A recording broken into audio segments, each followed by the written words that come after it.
mains basses. D'accord. Donc on va adapter les prises pour pouvoir jouer donc, toujours avec le coude libre devant.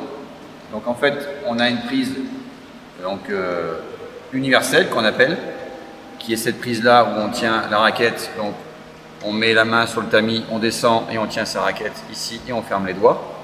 Ça, c'est la prise universelle qu'on verra aussi tout à l'heure sur la frappe fond de cours. Et du côté revers, donc c'est une autre prise. Donc on fait simplement un tout petit quart de tour ici et on va mettre son pouce sur la raquette pour pouvoir jouer avec cette face-là. Ça, je suis en prise revers. Je fais un tout petit tour et je suis en prise coup droit. Et ce qui est important, c'est que là, on ne peut pas jouer, donc ça veut dire qu'on va relâcher, encore une fois, relâcher serré son grip. Donc la raquette, on la relâche au niveau de la prise, au niveau de la main. Donc en fait, c'est le pouce et l'index qui serrent la raquette. Les autres doigts, ils sont simplement là pour diriger la raquette. Et donc relâcher serré en prise coup droit, on est ici. On a une prise courte parce qu'on est toujours dans le jeu mi-court. Et en revers, on fait un petit, même pas un quart de tour. Hein. Et pareil, relâcher serré au niveau de la prise raquette, encore une fois, relâcher serré.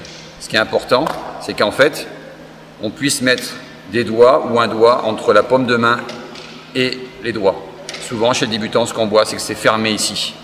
Donc quand c'est fermé, ben, ils ne peuvent pas jouer. Ou fermé ici en revers. Alors quand même qu'ils ont une prise revers, si c'est fermé, c'est compliqué parce que c'est des grands gestes. Or là, ce n'est que au niveau des mains qu'il faut être, au niveau des doigts, pardon, qu'il faut être le plus maniable. Prise revers, relâcher serré, un petit quart de tour, prise coup droit, relâcher serré. Toujours le coude libre devant, toujours la jambe raquette devant.